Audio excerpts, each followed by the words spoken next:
बिस्मिल्लाहिर्रहमानिर्रहीम अस्सलामुअलैकुम वरहमतुल्लाहि वबरकातुहू। उम्मीद है दोस्तों सब खैर आफिस से होंगे। आज दोस्तों हमारा CS506 का लेक्चर नंबर 27 है, जिसके अंदर हम जो है वो simple web application in Tomcat देखेंगे। दोस्तों सबसे पहले आपको J2EE वेब एप्लीकेशंस का जो स्टैंडर्ड लाइब्रेरी स्ट्रक्चर है उसके बारे में पता होना चाहिए। जो हमारा स्टैंडर्ड डायरेक्टरी स्ट्रक्चर है J2EE, मतलब ये जो आप टॉमकैट का वेब सर्वर यूज़ कर रहे हैं, उस वेब सर्वर की वेब एप्लीकेशंस के अंदर जो आपका डायरेक्टरी स्ट्रक्चर है उसमें दो तरह के फॉर्म होते हैं। एक होता है अनपैक, एक होता है पैक। तो ये जो मैंने इंपॉर्टेंट, सिर्फ इस लेक्चर में ज़्यादा इंपॉर्टेंट कोई बातें नहीं हैं, सिर्फ 2-3 बातें जो इंपॉर्टेंट है वो सिर्फ आपको बताऊंगा। नेक्स्ट टॉमकैट को प्रॉपर उसको यूज़ करना नेटबीन के थ्रू जो है वो कैसे यूज़ करते हैं वो इंशाल्लाह हम आपको नेक्स्ट आने वाले लेक्चर्स में सिखाएंगे। तो ये जो MCQ के लिए ऐसे इंपॉर्टेंट बातें थी ये मैंने हाईलाइट कर दी हैं इस लेक्चर के अंदर कि सबसे पहले इसमें दो तरह के फॉर्म होते हैं, एक होता है अनपैक, एक होता है पैक। अनपैक के अंदर दोस्तों where each directory and files exist in the file system separately, यानी इसके अंदर अनपैक के अंदर क्या होता है कि इसके अंदर सारी की सारी आपकी फाइल्स और डायरेक्टरीज जो है वो सेपरेटली यानी अलग अलग होती हैं। यूज्ड मोस्टली ड्यूरिंग डेवलपमेंट, यानी इस अनपैक को जो है वो आप तब यूज़ करते हो जब अपनी डेवलपमेंट यानी जब आप कोड राइट कर रहे होते हो। जबकि जो दूसरा फॉर्म है पैक, इसको known as web archive file, यानी इसको हम जो है वेब अचीव फाइल के तौर पर भी जानते हैं। तो ये MCQs में आ सकता है कि आप बताओ कि हम किसको जो है वेब अचीव के तौर पर जानते हैं, तो ये इसका आंसर है जी पैक। तो इसका MCQs ये आपको आ सकता है। या फिर नेक्स्ट आ जाता है इसमें mostly use to deploy web application, के जो हम पैक है इसको तब हम यूज़ करते हैं जब हमने डिप्लॉय वेब एप्लीकेशन करनी हो। तो डिप्लॉय का मतलब होता है जब आप अपने एंड यूज़र को, यानी जिसने वो चीज़ बनवाई है, इसको हम डिप्लॉय कहते हैं कि डिप्लॉय करना, उसको दे देना। तो इसको हम तब यूज़ करते हैं पैक को जब हमने डिप्लॉय वेब एप्लीकेशन करनी होती है। नेक्स्ट अगर दोस्तों हम इसका फोल्डिंग स्ट्रक्चर देखें हम अपने टॉमकैट का, तो टॉमकैट के अंदर आपके पास एक फोल्डर होता है जिसका नाम है वेब ऐप्स। उस वेब ऐप्स के अंदर जो है वो आप जो है आपकी जितनी भी वेबसाइट्स आप बनाते हो वो सारी की सारी इसी वेब ऐप्स के अंदर जो है वो एग्जिस्ट कर रही होती हैं। अगर मैं इसको प्रॉपर्ली आपको दिखाऊं तो प्रैक्टिकली तो वो कुछ इस तरह का होता है। आपने आना यहाँ पे लोकल डिस्क C में, यहाँ पे प्रोग्राम फाइल्स के अंदर आपका अपाची सॉफ्टवेयर फाउंडेशन के नाम से एक फ़ोल्डर मिलेगा आपको। आपने इसमें आना है, उसमें आगे आपका जो टॉमकैट 9 है जो आपने डाउनलोड किया, या टॉमकैट 10 जो भी आपने डाउनलोड किया उसके इस फोल्डर के अंदर आओगे तो यहाँ पे आपको एक फ़ोल्डर मिलेगा वेब ऐप्स के नाम से। ये देखें वेब ऐप्स के नाम से, इसके अंदर आपकी सारी की सारी वेब एप्लीकेशन जो आप रेडी करते हो उनका सारी हायरार्की जो स्ट्रक्चर है वो इसके अंदर होता है। तो ये इसका प्रैक्टिकल है। Next, to make a new application my app in Tomcat you need a specific folder hierarchy, यानी वो कह रहा है मैं हर चीज़ आपको प्रैक्टिकल बताऊंगा कि आपने कहाँ पे कौन सी चीज़ क्रिएट करते हो। मान लो कहता है आपने अगर एक न्यू वेब एप्लीकेशन रेडी करनी है तो वो आप कहाँ रेडी करते हो, वो आप बेसिकली अपने इस टॉमकैट के अंदर ये जो वेब ऐप्स वाला फोल्डर है ना, इस वेब ऐप्स वाले फोल्डर के अंदर ही आप एक न्यू फोल्डर रेडी करते हो और उस फोल्डर को आप कोई भी जो जिस टाइप की अपनी वेब एप्लीकेशन बनानी है वो वाला इस फोल्डर को आप नाम दे सकते हो। ठीक है, तो ये बेसिकली वो बात कर रहा है यहाँ पे। चलें जी, तो ये बातें करने की ज़रूरत नहीं है क्योंकि दोस्तों जब हमने आगे नेटबीन यूज़ करना तो नेटबीन ऑटोमेटिकली ये सारा कुछ नेटबीन खुद ब खुद करता है। हमारा जो IDE है नेटबीन ये खुद ब खुद सारा कुछ करता है। तो ये जस्ट आपको समझाने के लिए कर रहा हूँ ताकि आपको पेपर में अगर वो कोई चीज़ पूछता है तो उसके लिए आपको बता रहा हूँ। ठीक है, अब दोस्तों जब आप वेब ऐप्स के अंदर अपनी कोई भी नई वेब एप्लीकेशन रेडी करते हो, मान लो आपने एक वेब एप्लीकेशन रेडी की माई ऐप के नाम से, अब उस माई ऐप के अंदर जो है वो आपका एक फोल्डर होता है वेब -info के नाम से INF, और एक उसके अंदर वेब -info के अंदर एक फोल्डर होता है क्लासेस के नाम से। ठीक है जी, तो ये इसका बेसिक स्ट्रक्चर है, इसको आपने याद नहीं करना, सिर्फ आपको आइडिया होना चाहिए कि आप कैसे कैसे क्या कर रहे हो। अब यहाँ पे इसने सारा स्ट्रक्चर बता दिया कि माई ऐप जो आपने वेब एप्लीकेशन बनाई है, अब ये स्ट्रक्चर सिर्फ आपको पता होना चाहिए कि इसमें कौन सी चीज़ कहाँ पे लगेगी। तो दोस्तों ये जो माई ऐप है ये बेसिकली आपकी उस एप्लीकेशन का नाम है जो आपने एप्लीकेशन अभी अभी अपने इस वेब ऐप्स वाले फोल्डर के अंदर रेडी की है। ये देखो ये जो आपका वेब ऐप्स वाला फोल्डर है जिसके अंदर आपकी सारी चीज़ें पड़ी होंगी, यहाँ पे आप अपनी वो नई जो वेब एप्लीकेशन है वो रेडी करते हो। उस वेब एप्लीकेशन का मान लो आपने नाम रख लिया माई ऐप। अब उस माई ऐप के अंदर दो चीज़ें होती हैं, एक होता है फोल्डर WEB -inf के नाम से ये फ़ोल्डर होता है। और उसके साथ दोस्तों कुछ फाइल्स होती हैं। वो फाइल्स कौन सी होती हैं? वो फाइल्स आपकी JSP की फाइल्स होती हैं, आपकी HTML की फाइल होती हैं, आपकी जावास्क्रिप्ट की फाइल होती हैं, आपकी CSS की फाइल होती है। यानी जितनी भी आपकी वेब एप्लीकेशन की वेबसाइट के रिलेटेड जो आप फ्रंट एंड बनाते हो जितना भी, उसकी सारी की सारी फाइल्स किसमें होती हैं? इस ये जो आपने अपनी वेब एप्लीकेशन बनाई है उसके अंदर होती हैं। और उसमें एक और फोल्डर होता है web-inf के नाम से। अब ये जो web-inf है इसके अंदर मज़ीद 4 चीज़ें होती हैं। एक आपकी कुछ फाइल्स होती हैं जो कि web.xml की फ़ाइल होती है। उसके अलावा आपका इसमें 3 फोल्डर होते हैं, एक लिब फोल्डर होता है, एक क्लासेस फोल्डर होता है और एक टैग्स फोल्डर होता है। जो आपका web-inf के अंदर लिब फोल्डर है, इस लिब फोल्डर के अंदर जो है लाइब्रेरीज़ होती हैं जितनी भी, यानी जो आप एक्सटर्नल लाइब्रेरीज़ यूज़ करते हो जितनी भी, जैसे आपको याद होगा जब हमने JDBC यानी जावा डेटाबेस कनेक्टिविटी की थी तो उसमें हमने यू कैन एक्सेस को यूज़ किया था। एक लाइब्रेरी थी हमारे पास यू कैन एक्सेस। तो इस तरह की जितनी भी आप एक्सटर्नल लाइब्रेरीज यूज़ करते हो सारी की सारी लिब के अंदर होती हैं। उसके अलावा क्लासेस के अंदर आप जितनी भी जावा की फ़ाइल, वो जो आप अपनी कोडिंग करते हो ना जावा के अंदर, वो जितनी भी आपकी .java वाली फ़ाइल है वो सारी की सारी आपकी इस क्लासेस वाले फोल्डर के अंदर होती हैं।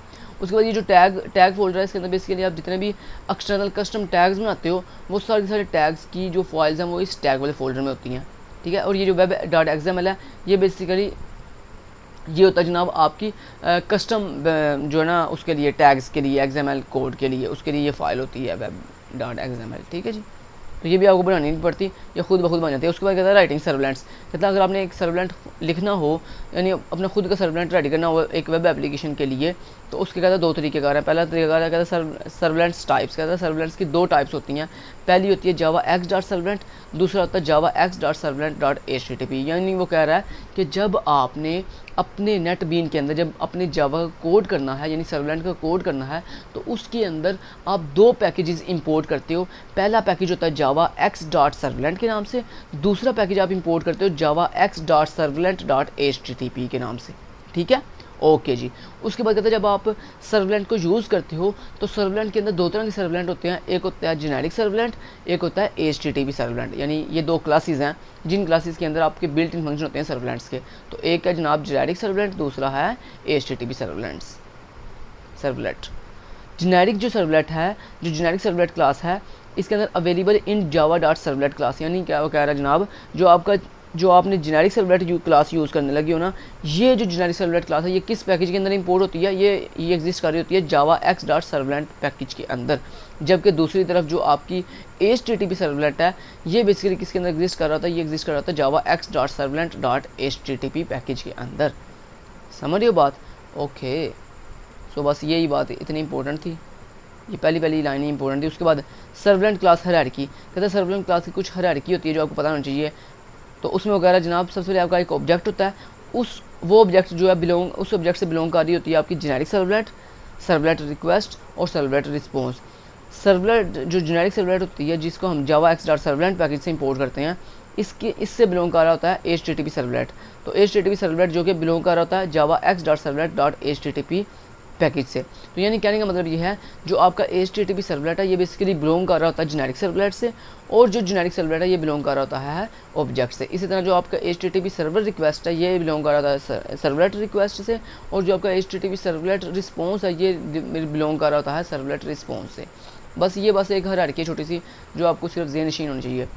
टाइप्स ऑफ HTTP से रिक्वेस्ट। कहता है जब आप HTTP यानी हाइपर टेक्स्ट ट्रांसफ़र प्रोटोकॉल के थ्रू जब अपनी रिक्वेस्ट सेंड करते हो तो उसके अंदर डिफरेंट हमारे पास पॉइंट्स होते हैं। एक होता है गेट क्या होता है दोस्तों? ये एक ना हमारे पास डाटा ट्रांसफ़र करने का ना एक मेथड है जिसके अंदर आप जब डाटा ट्रांसफ़र करते हो ना इंटरनेट के थ्रू तो आपका डाटा URL बार के अंदर नज़र आता है। URL बार मीन कौन सी? ये URL बार, ये जो आपके पास ऊपर URL बार है जिसके अंदर आप अपना लिंक टाइप करते हो अपनी किसी भी वेबसाइट का। उस वेबसाइट का जो लिंक होता है जब आप अपने इस URL बार के अंदर टाइप करते हो ना उसके आगे जो आप पैरामीटर पास करते हो ना, नेम, ID, फादर नेम, वो सारा दोस्तों यहाँ पर आपको URL बार के अंदर ही अगर आप चाहते हो कि मूव करे तो उसके लिए आप ये गेट का मेथड जो है वो इस्तेमाल करते हो। अगर दोस्तों आप चाहते हो कि जो आप डाटा ट्रांसफ़र करने लगे हो वो हिडन फॉर्म में जाए यानी छुपा हुआ जाए, किसी को नज़र ना आए, तो उसके लिए दोस्तों आप जो मेथड यूज़ करते हो वो है जी पोस्ट मेथड। ठीक है जी।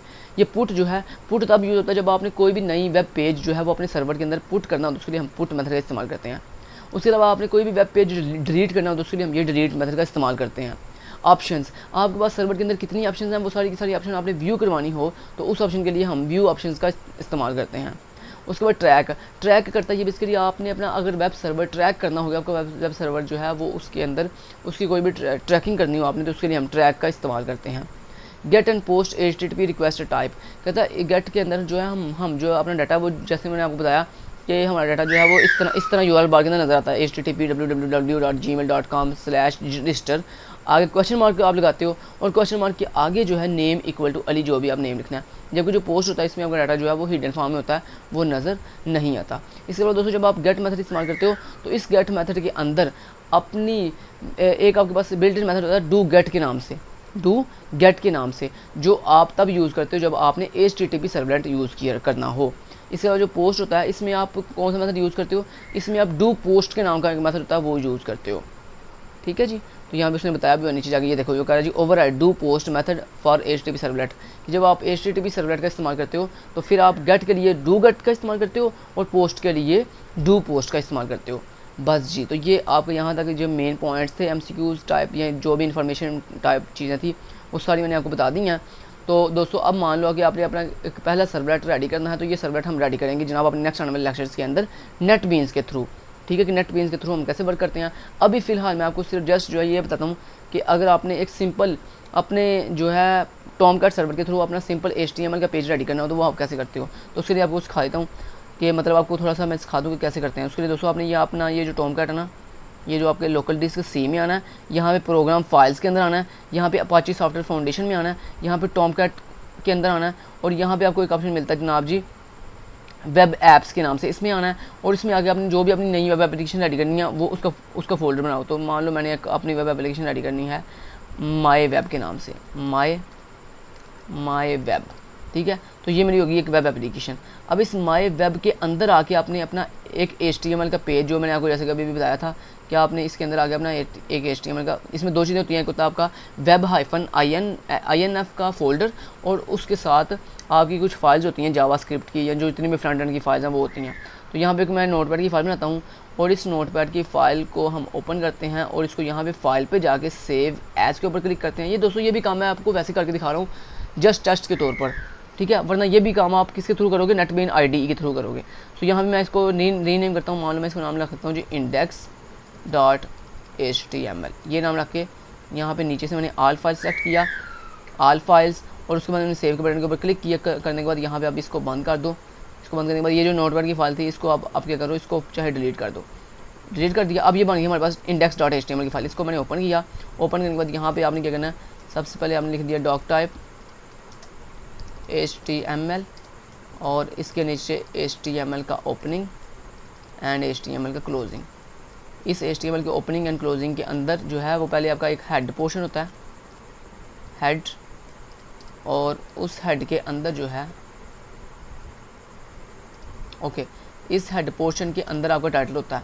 टाइटल जो भी आपने अपनी वेबसाइट का टाइटल लिखना है वो टाइटल इसके अंदर होता है। तो टाइटल मान लो मैंने लिख दिया खिज़र शहाल टेक्निकल, ठीक है, ये मेरी वेबसाइट ऑफिशियल वेबसाइट का नाम है, ठीक है जी। उसके बाद इसके हेड के बाद हमारे पास बॉडी होती है, BODY, बॉडी टैग होता है। इस बॉडी टैग के अंदर आप कुछ भी आप लिखोगे। मान लो मैंने यहाँ पे एक H1 हेडिंग ले दी और उसने लिख दिया खिज़र शहाल टेक्निकल, खिज़र SHAHAL शहाल और टेक्निकल, ठीक है। ये मैंने लिख के इसको सेव किया। सेव करने के बाद यहाँ पे आते हैं। अब आपने इसको रन कैसे करना है उसका तरीका बता देता हूँ। उसके लिए सबसे पहले आपने अपना टॉमकैट का सर्वर जो है रन करना है। तो उसके लिए कैसे हम रन करते हैं उसको, तो यहाँ पे आपने आना है, वापस बैक आना 2 दफ़ा और यहाँ पे अपने टॉमकैट के अंदर आपको एक फ़ोल्डर मिलेगा बिन का। आपने इस बिन वाले फोल्डर में आना है। यहाँ पे आपने जो भी अपने सर्वर का नाम रखा होगा ना, तो मान लो अपने नाम टॉमकैट बाय डिफ़ॉल्ट टॉमकैट होता है, तो टॉमकैट रखा होगा। तो यहाँ पे आपको यहाँ पे ना आपको 2 फाइल मिलेंगी, एक टॉमकैट के नाम से, एक टॉमकैट W के नाम से। जैसे मेरे सर्वर का नाम है खिज़र, तो मैंने यहाँ मेरे जो नज़र आ रहा है खिज़र एंड खिज़र W। तो जो W वाला है इसके ऊपर आपने डबल क्लिक करना है। डबल क्लिक जैसे करोगे तो ये आपको परमिशन मांगेगा येस या नो की, आपने येस के ऊपर क्लिक करना है। उसके बाद यहाँ पे एक ऐसे की विंडो आएगी। तो यहाँ पे देखिए ये लिखा हुआ ये स्टार्ट का बटन है, आपने स्टार्ट के बटन के ऊपर जैसे क्लिक करोगे तो आपका टॉमकैट सर्वर जो है स्टार्ट होने लगा, ठीक है, हो गया स्टार्ट। ओके, उसके बाद यहाँ पे आपने ओके कर देना। अब आपने आ जाना अपने वेब ब्राउज़र पे। यहाँ पे आके आपने लिखना है लोकल होस्ट, आगे कॉलन लगाना है। कॉलन के बाद आपने वो जो पोर्ट का नंबर दिया था ना फर्स्ट टाइम 80 या फिर मैंने दिया था 9494, तो वो देने के बाद आपने आगे लगाना है स्लैश लगा के वो जो आपने अभी भी वेब ऐप्स वाले फोल्डर के अंदर अपनी वेब एप्लीकेशन रेडी की है ना, किस नाम से, माई वेब के नाम से, माई वेब के नाम से। देख लो फिर भी क्या नाम रखा था आपने, देख लो एक दफ़ा, क्या यही नाम था आपने। तो वेब ऐप्स के अंदर आपने अभी भी अपनी एक वेब एप्लीकेशन बनाई है माई वेब के नाम से, सॉरी माई वेब, हाँ माई वेब। तो यहाँ पे देखो माई वेब, तो माई WEB वेब, आगे फॉरवर्ड स्लैश लगा और उसके आगे अपनी उस HTML पेज का नाम बताओ जो आपने अंदर अभी रेडी किया। तो मैंने बनाया था index.html, एंटर किया और ये देखो दोस्तों मेरी वेब पेज रेडी हो गया बिल्कुल। ये देखिए आपको रिजल्ट नज़र आ रहा है खिदशाल टेक्निकल, ठीक है जी। तो ये दोस्तों इस लेक्चर नंबर 27 के अंदर बस इतना ही था। जो सर्वलेट हमने रेडी करना था वो इस हम लोग यानी मैनुअली नहीं करेंगे, वो हम इंशाल्लाह अपने आने वाले लेक्चर्स में इंशाल्लाह नेटबीन के थ्रू करेंगे। तो नेटबीन जो है मैं आपको सिखाऊंगा कि नेटबीन के अंदर कैसे सर्वर को ऐड करते हैं, कैसे फिर उस सर्वर के थ्रू हम अपना फर्स्ट सर्वलेट रेडी करके फिर कैसे उसे स्क्रीन के ऊपर डिस्प्ले करते हैं, या अपनी पहला सर्वलेट रेडी करके कैसे उसे व्यू करते हैं, वो सारा इंशाल्लाह अपने आने वाले लेक्चर में आपको सिखाऊंगा। क्योंकि इस लेक्चर के लास्ट पे जो है ना, इस लेक्चर में उन्होंने आपको जो है वो बताया हुआ कि कैसे आप खुद का सर्वलेट बना सकते हो मैनुअली, यानी जैसे अभी मैंने मैनुअली बनाया ना, ये HTML की फाइल मैनुअली बनाई है, ऐसी मैनुअली उसने सर्वलेट बनाना सिखाया। तो दोस्तों वो एक बहुत लंबा प्रोसेस है, वो नहीं मैं आपको करना सिखाऊंगा क्योंकि यहाँ पे उसको कोई फ़ायदा नहीं है, क्योंकि फाइनली हमने सारा काम करना आगे नेटबीन के थ्रू ही है। तो इसलिए यहाँ पे देखें सामने लिखा भी हुआ है by using IDE like NetBeans you don't have to write web.xml, कि आपको ये सारा कुछ नहीं करना पड़ता बाय योर सेल्फ और even to worry about creating directory structure and to copy files in appropriate locations. यानी सर कह रहे हैं फाइनली अगर आपने आगे जाके जब नेटबीन IDE यूज़ करना है तो आपको ये सारा कुछ करने की जरूरत नहीं पड़ेगी। ये तो जस्ट हम आपको इसलिए यहाँ पे देखो आगे सामने लिखा हुआ है manually undergoing this process will structures your concept and will help you to understand the underlying mechanism. यानी सर कह रहे हैं ये चीज़ हम सिर्फ आपको इसलिए सिखा रहे हैं ताकि आपको सिर्फ स्ट्रक्चर का पता चल जाए कि manually structure without IDE manually structure कैसे रेडी करते हैं। तो दोस्तों हमें इन चीज़ों को सीखने की ज़रूरत नहीं है, क्योंकि हमने हमेशा जो है वो वेब एप्लीकेशन रेडी करने के लिए IDE का यूज़ ही करना होता है। सो दोस्तों फाइनली ये कि इस लेक्चर में सिर्फ इतना ही, मिलते हैं नेक्स्ट लेक्चर में। Thank you so much, till then guys take care, अल्लाह हाफिज़।